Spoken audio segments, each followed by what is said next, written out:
She grew up in a tiny apartment where every dollar mattered, every meal was calculated, and dreams usually came with a price tag her family could never afford. But despite living such an ordinary life, there was one thing that made her extraordinary: her mind.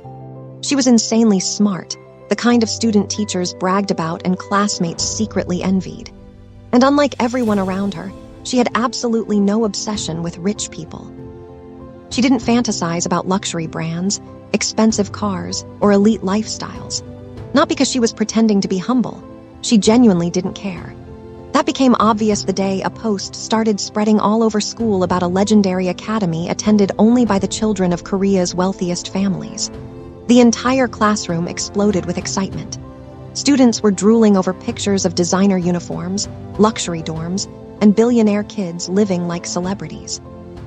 Everyone kept saying things like, "Man, those people are so lucky." But while the entire class was mesmerized, she casually looked up and said, "Why should we care about their lives?" And honestly, that should have been the end of it, except for one tiny problem. Sitting right beside her were books from that exact elite school. Anyone seeing that would have immediately called her a hypocrite. But the truth was much stranger. Those books actually belonged to a girl named Nayeon, a rich middle school student preparing to enter that academy the following year. Her parents were desperate to get her accepted, especially because the school wasn't just for rich kids. You also needed status, influence, and the right social connections. Since Nayeon was terrible at math, they hired a tutor. And that tutor was our heroine. To get the job, she lied about being a college student and pretended to be closer to Nayeon's age so she could blend in more naturally. Somehow, the family believed every word. They even welcomed her into their luxurious home without suspicion. During one visit, Nayeon's mother began proudly talking about the painful struggle of getting a chance to apply to such a prestigious school. She explained how money alone wasn't enough. You needed powerful connections, elite circles, influence. Basically, an entirely different world. Hearing all of this made our heroine uncomfortable already, but things got worse when a maid offered her some expensive imported biscuits. As she reached for one, Nayeon's mother ignored her own daughter mid-conversation and suddenly turned toward her with a fake smile. "Go ahead, dear. Eat as much as you want. Someone like you may never get to taste these again." Then she started explaining how exclusive and ridiculously expensive the biscuits were, almost like she was giving a lecture to a poor child visiting a museum. The comment hit harder than expected. Quietly, our heroine placed the biscuit back onto the tray without saying a word. But as the conversation continued, she slowly realized that the academy they were talking about wasn't just some fancy school. It was practically a kingdom for the children of Korea's elite. Kids there casually bought $10,000 bags without blinking. Some rented entire restaurants just because they felt like eating in private. And when people questioned how teenagers could spend that kind of money so casually, they proudly answered, "It's our parents' money. We have every right to enjoy it." Hearing that completely shook her because her reality couldn't have been more different. After leaving the mansion, she rushed straight to her second job at a supermarket, spending hours working under fluorescent lights before finally returning home exhausted. That night, while lying beside her friend in their tiny room, she kept thinking about those rich kids and their absurd world. The next morning, things got even worse. At school, her teacher informed her that she would no longer be going on the New Zealand academic trip she had been dreaming about. The scholarship had been given to another student instead. The moment she heard that, her entire expression collapsed. She demanded an explanation, but the teacher calmly replied that the other girl's financial situation was even worse than hers. That answer instantly irritated her. "So what does that have to do with me?" she snapped before storming out of the classroom. But the humiliation didn't stop there. A few classmates later approached her excitedly, asking her to bring back study notes from the trip because she was the smartest student they knew. She wanted to tell them the truth so badly, but embarrassment glued her mouth shut. Instead, she forced out a fake smile and lied. "Honestly, I might not even go. The trip is that special anyway." The girls looked confused but accepted it. Meanwhile, inside, she was breaking apart because paying for the trip herself would cost her family an impossible amount of money. Later that day, she headed back to Nayeon's mansion for tutoring. But instead of studying, Nayan was busy trying on luxury outfits and posing with designer bags while taking endless photos. Confused, our heroine asked why she kept photographing her own stuff. Nayan casually explained that she loved showing off her expensive things online and liked documenting her collection every few months. Then she held up a brand new handbag and asked for her opinion. Without thinking much, our heroine shrugged and said, "What's so special about it? There's another one just like it in your house." The reaction was immediate. Nayan looked personally offended. "They're completely different colors and different brands," she snapped. Honestly, our heroine still couldn't tell the difference, so she leaned closer to check the tag herself, and the moment she saw the price, her eyes nearly popped out of her head. The number looked unreal. She stared in disbelief before blurting out, "This costs that much? It's literally just luxury for the sake of luxury." Then she added honestly, "Even if I had that kind of money, I'd never buy something like this." Nayan didn't like that comment at all. Smirking slightly, she sarcastically replied, "Really? Then maybe I should just gift one to you." For a split second, our heroine's brain started racing. If she sold that bag, she could easily afford the New Zealand trip. But just as she was about to accept it, Nayan burst out laughing. She had only been joking. Of course, she was never going to give away something that expensive. Then came the line that cut deepest. "Girls like you could never afford this anyway." The words stayed in her chest all day like a knife twisting slowly. For the first time in a long while, she truly felt poor. Later, when she returned to Nayan's house again, Nayan still hadn't arrived home yet, so she waited alone in the bedroom. That's when her eyes landed on the same luxury bag sitting nearby. Slowly, she picked it up and placed it over her shoulder. In her mind, she couldn't stop calculating how many things its price could cover. School fees, rent, the entire New Zealand camp. Almost absent-mindedly, she snapped a quick photo wearing the bag and uploaded it to Instagram before placing it back exactly where it belonged. A few minutes later, Nayan arrived. They studied normally, and eventually our heroine left for school the next day, but the second she stepped inside the classroom, something felt wrong. Everyone was staring at her strangely. Nobody was talking normally anymore. Then two girls suddenly mocked her out loud. "Wow, so the camp wasn't important, huh? Why are you flexing on us then?" Another girl laughed and added, "The truth is you can't even go because you're poor." Within seconds, the entire class surrounded her like sharks smelling blood. Some students asked if she was secretly rich. Others wondered if she had been hiding her wealth this whole time. Completely confused, she finally discovered the reason. The photo with the luxury bag had gone viral among her classmates overnight. At that moment, she realized there was no way to explain the truth anymore. So instead, she leaned into the lie. Slowly, she started answering every question with unbelievable confidence. When someone asked why she never brought expensive items to school before, she casually shrugged and said, "What if they got lost? And honestly, I'm not shameless enough to flaunt luxury in front of sensitive people like you. I wouldn't want anyone feeling bad." Instantly, the entire room fell silent. Nobody knew how to respond to that, and after successfully fooling everyone, she returned once again to Nayan's house. At first, she only borrowed Nayan's accessories for harmless photos, but slowly, the thrill of pretending to be rich started consuming her. The attention online felt addictive. Every new post brought more followers, more likes, more people believing she belonged to a world she had only watched from the outside. And eventually she thought, why stop here? If she really wanted to level up her fake luxury life, Nayan's clothes alone wouldn't be enough anymore. So one day, while wandering through the mansion, she quietly slipped into Nayan's mother's room. The room itself looked like something out of a celebrity drama. Designer jewelry, luxury perfumes, expensive dresses lined perfectly across the walls. She nervously reached toward a sparkling necklace, ready to try it on for another photo, but suddenly the maid walked in. Her heart nearly stopped. She quickly hid the necklace and barely escaped suspicion. But then something else caught her attention. Hanging nearby was the uniform of that elite academy. She froze. Nayan wasn't even old enough to attend yet, and her admission wasn't guaranteed. So why was the uniform already here? The maid casually explained that wealthy parents reserved these things far in advance, and Nayan's mother had already arranged everything ahead of time. Hearing that, our heroine couldn't resist temptation anymore.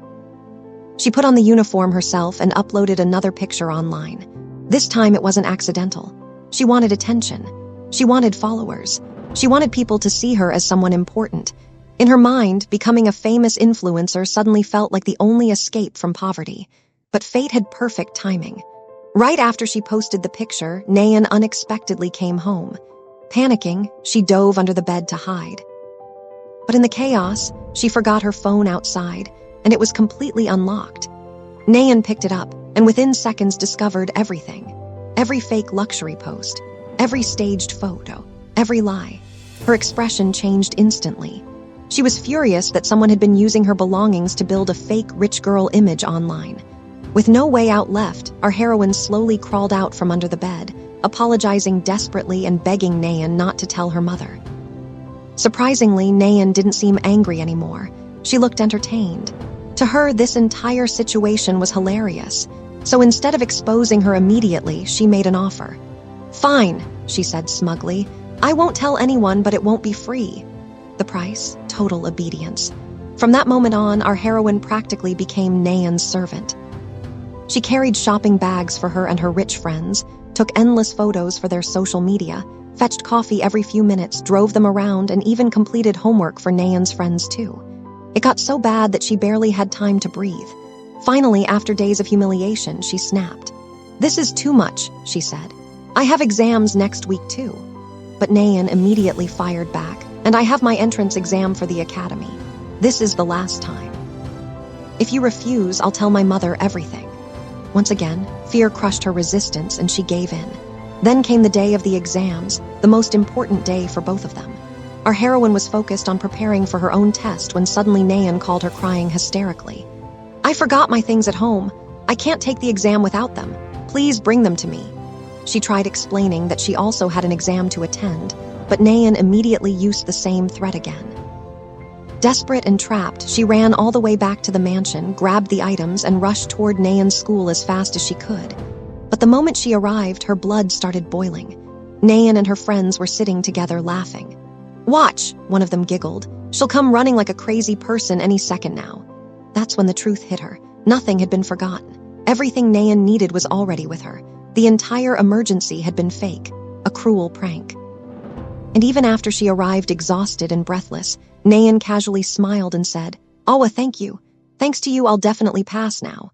Then, completely ignoring her sacrifice, she added coldly, "Honestly, your exam doesn't matter anyway. It's not like someone poor like you was getting into a good college." That sentence shattered something inside her, especially when Nayan grabbed the bag she had risked everything to deliver and threw it straight into the trash in front of everyone. That was it. She completely broke down. Crying uncontrollably, she called her teacher to apologize for missing the exam, but by then it had already started, which meant one thing: she had failed. She locked herself inside a bathroom and splashed water onto her face, trying desperately to calm down, but inside her anger and humiliation were exploding. Then suddenly, another girl approached her kindly and started speaking softly. For a second, our heroine thought maybe someone was finally being nice to her, until she turned around and saw a piece of paper stuck to her back. Written on it was one cruel word: poor. Instantly she realized the girl had only approached her as part of the joke. Furious, she ripped the paper off and threw it away without hesitation. But strangely, that reaction impressed the other girl. Deep down, she wished she had that kind of courage herself. Coincidentally, their names were very similar, but their personalities were complete opposites. This quiet girl always stayed calm and reserved. Even though the principal's son secretly liked her, she refused to rely on anyone's protection. Instead, she had been secretly collecting evidence against the school bullies and sending reports directly to the police. Eventually, the school was forced to create an anti-violence committee. Students were questioned, investigations began, but the rich bullies treated the entire thing like a joke. When they discovered someone had reported them, they gathered the scholarship students together and started interrogating everyone. Based purely on suspicion, one innocent boy was expelled.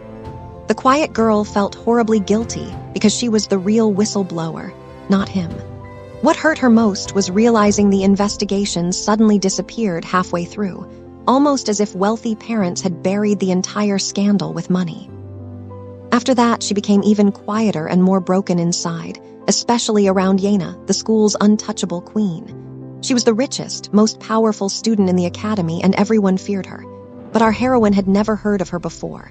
So when she stormed out of the bathroom in frustration and accidentally bumped into Yena, she bluntly asked, "Where's the entrance exam happening?" Yena stared at her like she was insane. "Are you crazy? Why are you stopping me?" Then she walked away without another word. Watching her leave, our heroine thought to herself that everyone in this school was mentally unstable. But then another thought crossed her mind. If these people were crazy, maybe she needed to become even crazier to survive them. She marched back into the bathroom, filled an entire bucket with water, and demanded the exam location from nearby students. One look at the rage on her face terrified them enough to answer immediately. Moments later, she burst into the exam hall without hesitation and dumped the entire bucket directly onto Nayan in front of everyone, including the committee members. Chaos exploded instantly. Nayan's mother went absolutely insane with rage, threatening lawsuits, screaming that she would destroy her life, accusing her of fraud for pretending to be someone else. But there was one problem. Nayan technically wasn't even an official student yet, which complicated everything. Still, her mother didn't care. When the academy director finally arrived, he coldly ordered both Nayan and her mother out of the building and announced that Nayan's admission was permanently canceled. No second chances, no negotiations. Her mother desperately tried blaming everything on our heroine, but the director cut her off immediately. "I don't care whose fault it is," he said. "The fact that this kind of drama happened inside my school is already unacceptable." Hearing that completely crushed both mother and daughter. Furious, they retaliated by reporting our heroine to her own school and accusing her of theft too. When she demanded proof, the answer came instantly, her own social media photos. That's when panic finally hit her. She immediately deleted her entire account, but it was already too late. The screenshots had spread everywhere. Students mocked her nonstop. "Deleting your account won't change the truth," they laughed. "Fake rich girl." As if things weren't bad enough already, Nayan sent her another threatening message saying her mother now planned to sue not only her, but also the friend whose identity she had borrowed earlier. That was the moment she realized things had gone way too far. Someone else's life could be destroyed because of her mistakes. So in one final desperate attempt, she went directly to the elite school's director and begged him to admit Nayan after all, hoping it would calm her mother down. Almost on the verge of tears, she pleaded, "Please just think of it as doing me a favor. Maybe my ruined life can still be fixed." But the director looked at her like she was completely ridiculous. "Are you insane?" he replied coldly. "If I admit that girl after this scandal, other parents will think this school is a joke. Why would I damage my academy for your problems?" No matter how much she begged, he refused. Eventually, he called security and ordered them to throw her out. Completely shattered, she quietly asked one final thing before leaving: permission to use the restroom.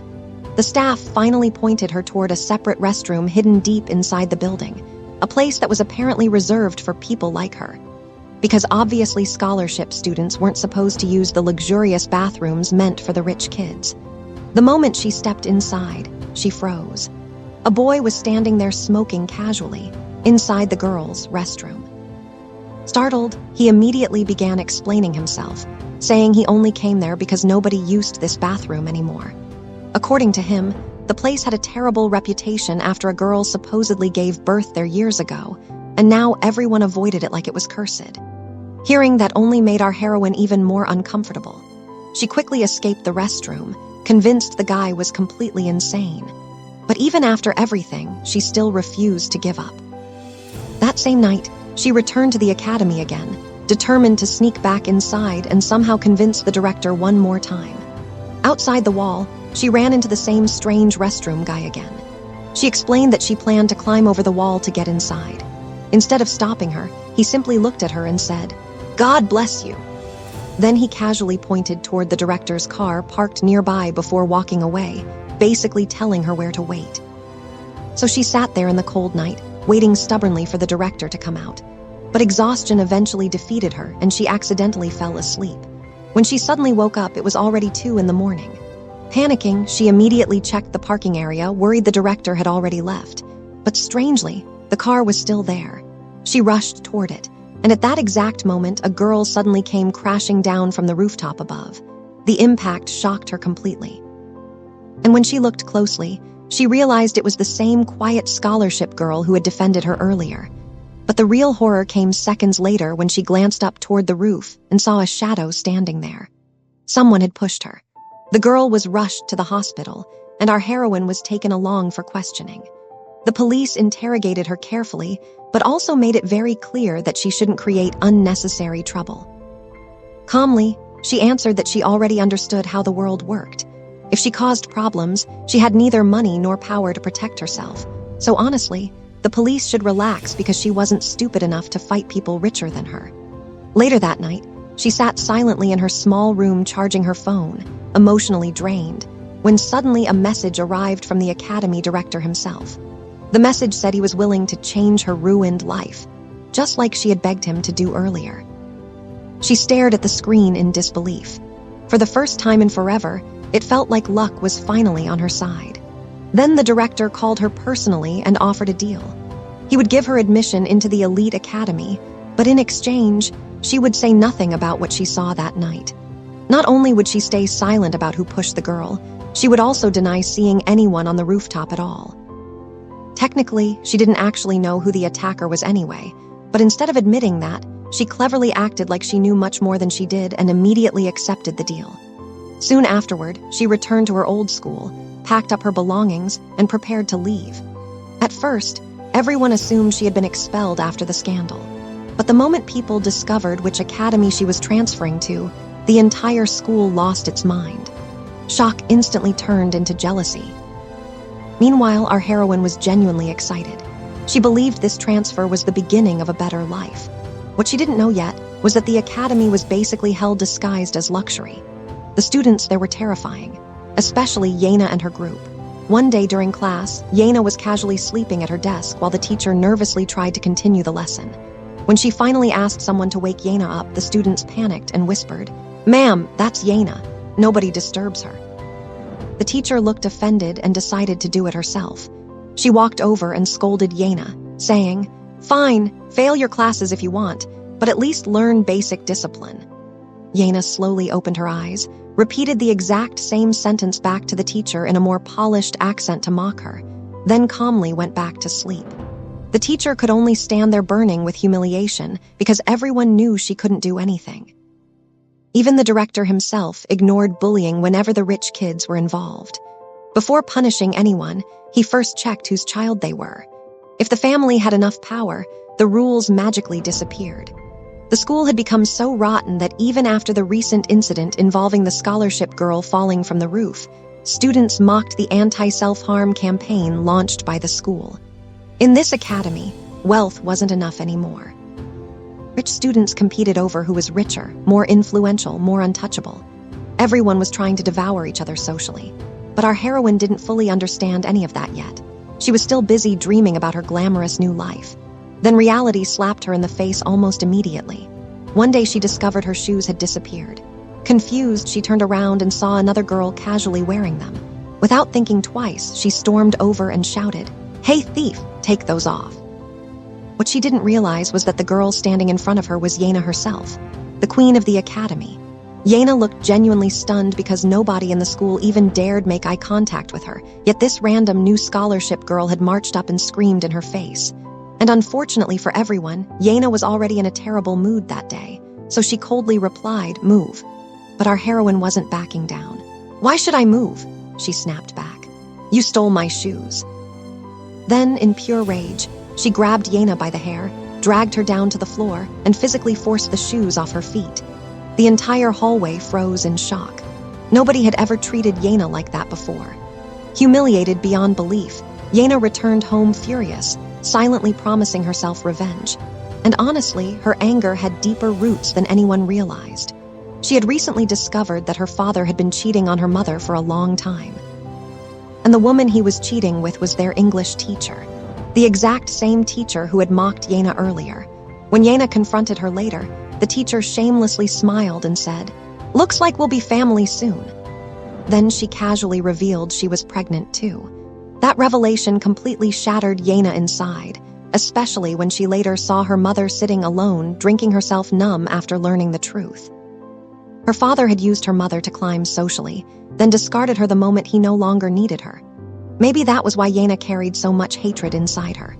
Meanwhile, our heroine tried returning the expensive shoes to the store, but obviously they refused without the receipt or original box. Eventually, she just accepted it and convinced herself that maybe these beautiful shoes would lead her toward beautiful places. Full of excitement again, she officially started at the academy.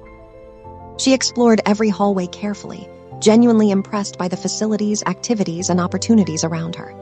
Later, she arrived at the teacher's office, where she received her ID card and locker key. The staff informed her that if she needed help, she could ask a student named Mang to guide her around campus. But the moment she saw him, she immediately realized it was the same weird bathroom-smoking guy from before. She instantly refused. No, it's okay. I can explore by myself. But before the situation got awkward, another boy named Dwin stepped in and casually said, "If she doesn't want your help, leave her alone." Then he personally introduced himself, walked her around, took her number, and told her she could call him anytime she needed help. She was still trying to survive all this sudden attention when suddenly the hallway atmosphere changed. The same girl from the bathroom incident approached her.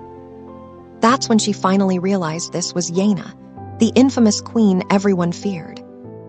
Yena stared directly at her and said coldly, "So you're the one spreading rumors against my group?" Instantly irritated, our heroine shot back, "What group?" Within seconds, students gathered around them like spectators watching a public execution. She tried walking away, but Yena grabbed her arm to stop her, probably expecting fear. Instead, our heroine snapped, "Go to hell," smashed something directly into Yena's head, and bolted away. The crowd lost their minds. Nobody could believe someone had attacked Yena twice and survived. Students immediately started chasing her through the halls until another girl secretly pulled her into the art room to hide her. Since our heroine had lost her shoes while running, the girl even offered her own pair. Grateful, our heroine quickly realized the girl was genuinely kind and innocent. The girl then explained the academy's brutal social hierarchy, who ranked above who, which families controlled the school, who should never be crossed. Only then did our heroine truly realize how dangerous it was to make an enemy out of Yena. But the girl comforted her anyway. "Honestly, even if this didn't happen, they would have targeted you eventually. You're a scholarship student. It was unavoidable." Hearing that, our heroine could only laugh bitterly at her own terrible luck. She eventually tried sneaking out again, but the students had already surrounded the entire area. Desperate, she finally texted Dwin, "If your offer to help is still valid, please come." The moment she sent the message, everyone nearby somehow found out and immediately became jealous. They started questioning how she had managed to get close to Dwin, the academy's dream boy. Secretly, she enjoyed watching them burn with jealousy for once. Then Dwin finally arrived and stood directly in front of Yena and her group. When people questioned his relationship with her, he calmly announced, "Yes, we're dating." Then he warned everyone to stay away from her. The entire crowd exploded internally with jealousy. But suddenly, the girls who had hated her moments ago completely switched personalities.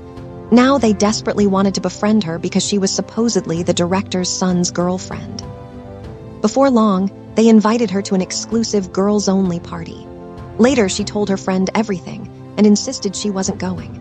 But her friend convinced her this was a once-in-a-lifetime opportunity. The real problem was that she feared something bad might happen there, and she didn't even own a dress suitable for a luxury party. At first, her friend claimed she had the perfect solution. Naturally, our heroine assumed she meant buying or borrowing a dress from somewhere normal. Instead, her friend dragged her straight back to Nayan. Surprisingly, Nayan encouraged her to attend the party so she could gather gossip and secrets from inside the academy. She even lent her a dress under one condition: it had to be returned perfectly clean.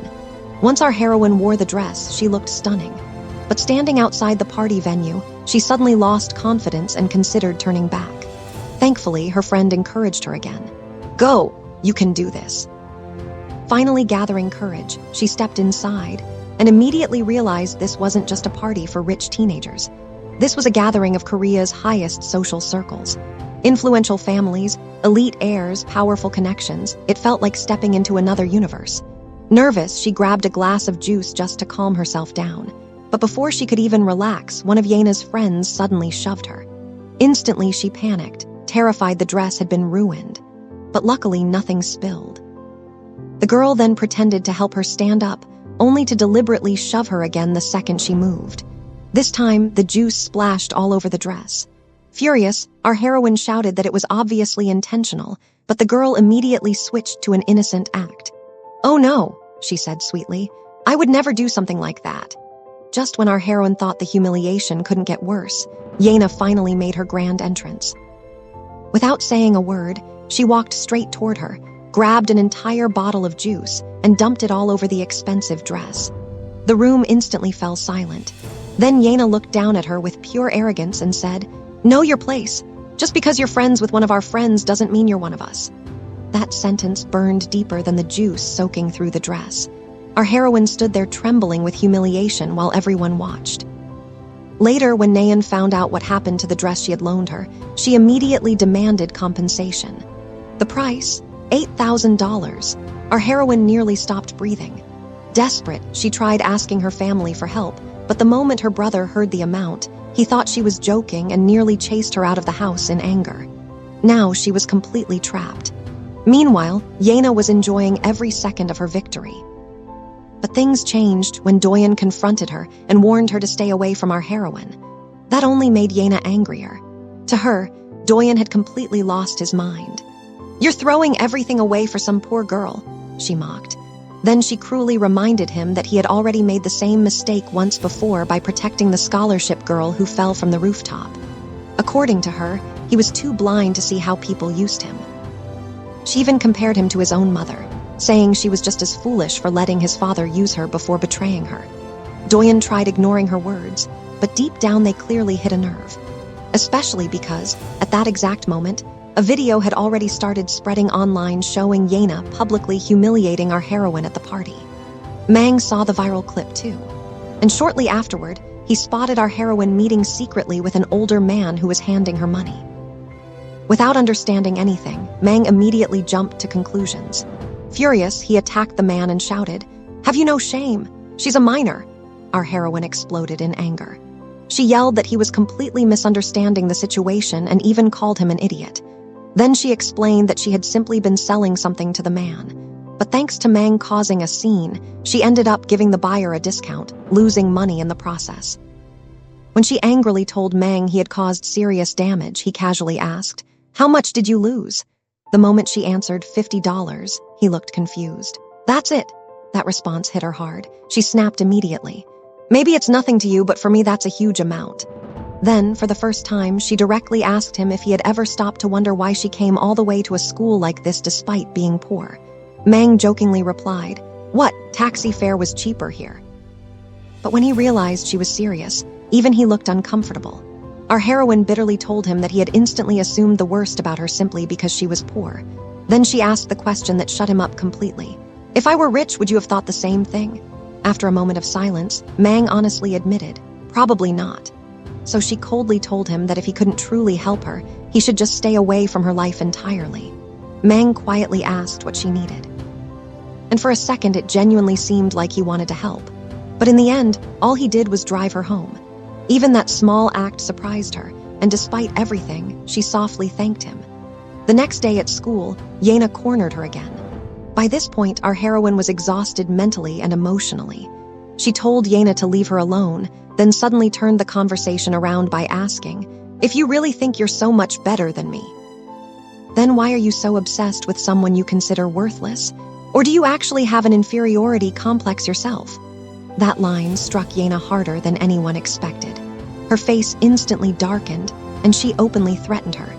"As long as you stay in this school, I'll never let you live peacefully. Either leave on your own or you'll end up paying way more than just the dress." Hearing that genuinely scared our heroine, especially because Yena started counting down the days in front of her constantly. She had exactly 1 week to decide whether to quit the academy or suffer worse consequences.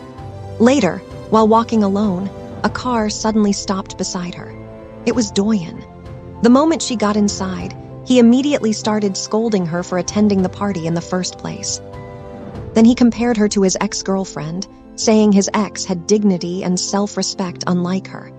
That comment irritated her instantly, so she fired back with something shocking. "Fine. If I'm really that pathetic, then I'll tell you who pushed your girlfriend off the roof, but only if you lend me money." Doyen was stunned. He asked if she seriously planned to sell information like that. But after a few seconds, she suddenly told him to forget it and let her out of the car. Then she admitted the truth. She hadn't actually seen the attacker's face. She had only seen a shadow, which was why she believed the culprit was probably a girl. Before leaving, she mocked him brutally. She pointed out that he had never once managed to truly protect or understand his girlfriend. Then she sarcastically repeated his earlier words about wanting her to become more like his ex. "Yeah," she said bitterly. "That worked out really well for her. She stayed quiet in her perfect little world and ended up dead." Those words stayed inside Doyen's head long after she walked away. Meanwhile, our heroine visited her artist friend, who introduced her to another dangerous opportunity. According to her, there was an incredibly rich student at the academy who secretly lent money to other students, which was why everyone respected him. Believing this was her only option, our heroine went to meet him. The boy welcomed her into a private room and calmly explained that he could lend her as much money as she wanted, but with extremely high interest rates. Then, sensing she might refuse, he offered her another way to earn the money instead. Curious but uneasy, she asked what kind of work he meant. The boy handed her several outfits and started taking pictures of her. At first, it seemed harmless enough, but eventually he told her to change into the final outfit right there in front of him. She immediately refused. But the moment he casually offered an extra $5,000, desperation crushed her pride. Slowly, she agreed. And by the time she walked out of that room, she felt like she had sold away a piece of her dignity forever. At the same time, Doyen continued obsessively investigating the truth behind his girlfriend's fall. The next day at school, the English teacher intentionally started targeting Yena during class again.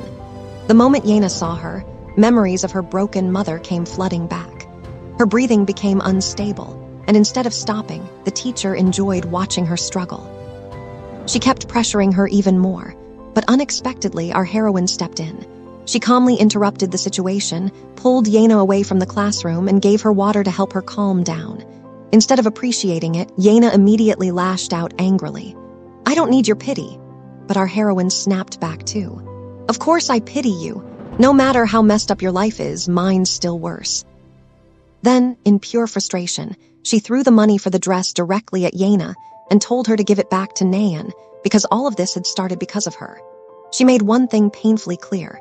"You have no idea what I had to go through to get this money." Then she warned Yena to leave her alone for a while because she had absolutely no intention of dropping out of the academy. After that, she genuinely tried focusing only on studying. She even started ignoring Doyen whenever he tried talking to her. But one day he grabbed her wrist and dragged her to the rooftop, insisting they needed to continue pretending to be in a relationship. When she refused, he threatened to tell his father that she had lied about seeing the killer clearly and had actually only seen a shadow. Hearing that shocked her because, in a strange way, he was technically protecting her.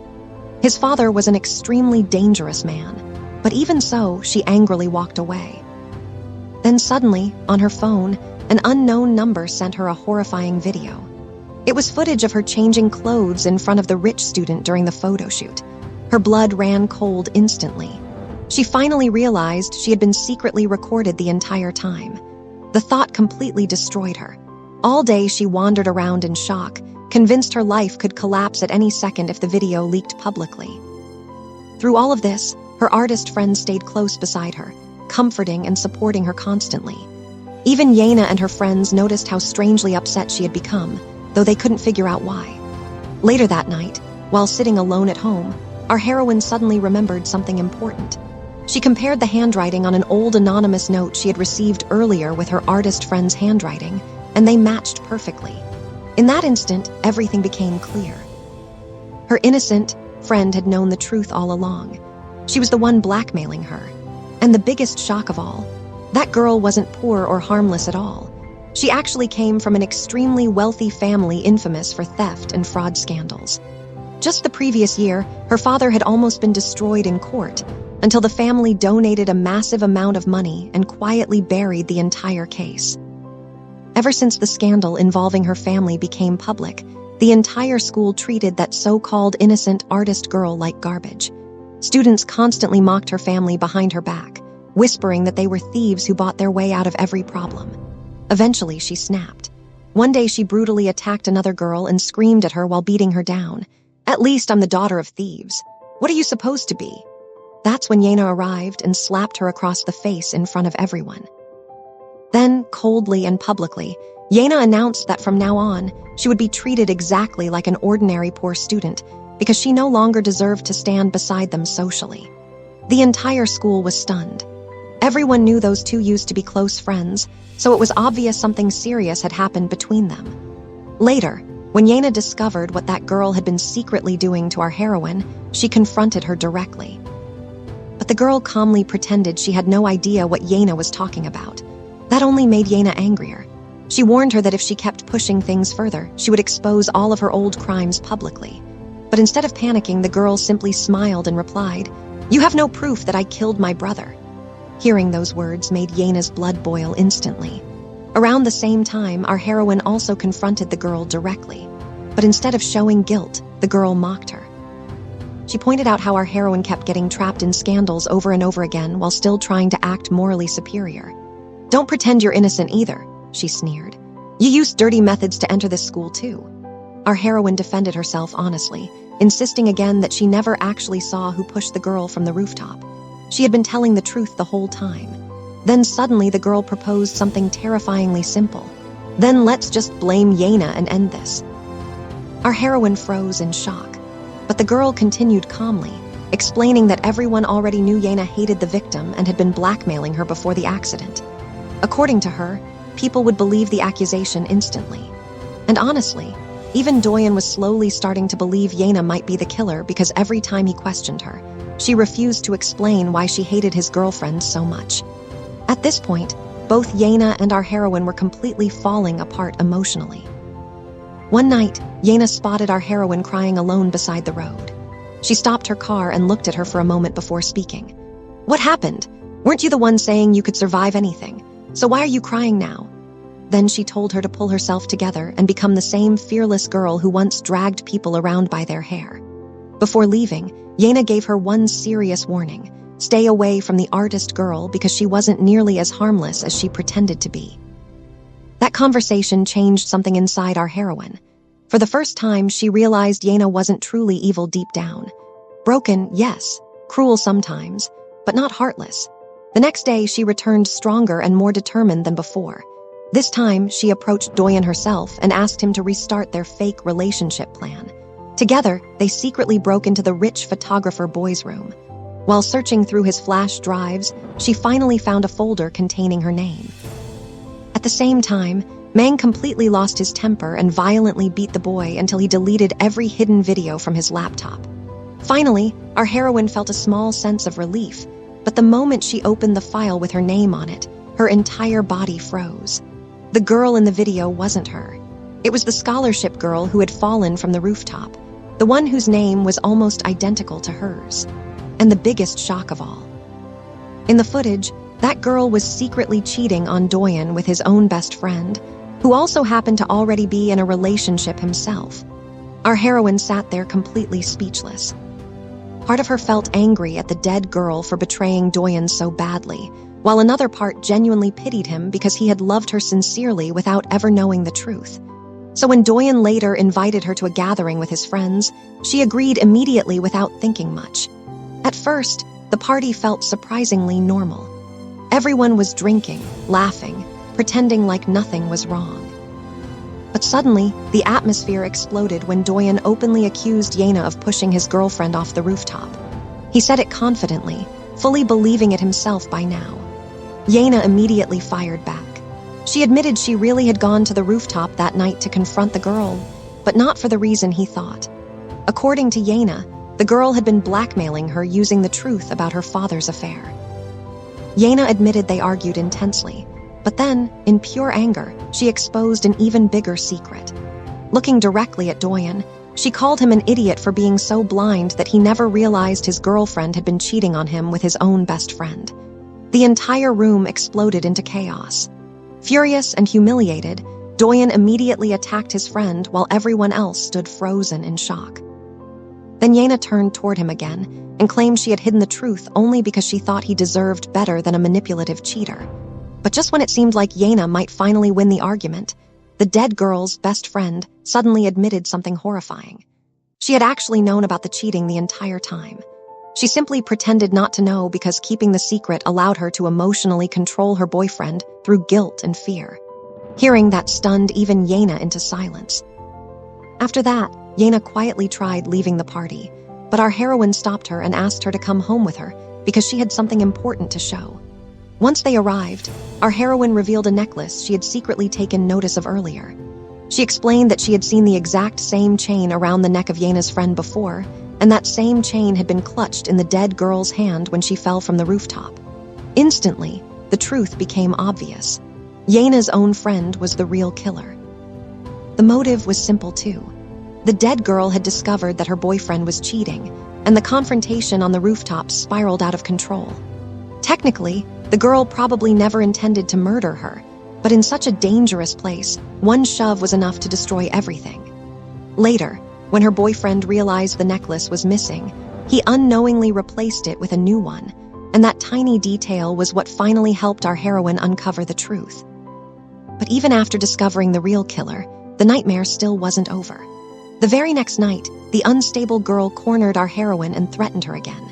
If she refused to blame Yena publicly, she would upload the secret changing room video online and ruin her life forever. Our heroine finally revealed that she already knew who the real killer was and was on her way to confront them directly. But the girl didn't care at all. Her obsession had never been about truth. She only wanted Yena destroyed. Without hesitation, she prepared to upload the video anyway. Then suddenly, someone appeared behind her. Startled, she turned around, shocked that anyone had come there at that hour. At the exact same time downstairs, our heroine was desperately searching for her, and then history repeated itself in the most horrifying way possible. Another body came falling from the rooftop. This time, it was the same unstable girl. Watching someone crash down from the same building again completely terrified our heroine. At that moment, the academy stopped feeling like a school and started feeling like a cursed nightmare where people kept falling one after another. And as if the story wanted to mock everyone, the first girl who had fallen finally woke up from her coma. At the exact same time, the second girl collapsed. One girl rises, another falls. And that's exactly where this part of the story ends, making it painfully obvious that an even bigger twist is waiting ahead. So tell me, who do you think pushed the second girl? And honestly, which character has irritated you the most so far? If you enjoyed the video, don't forget to like and subscribe to the channel. See you in the next one.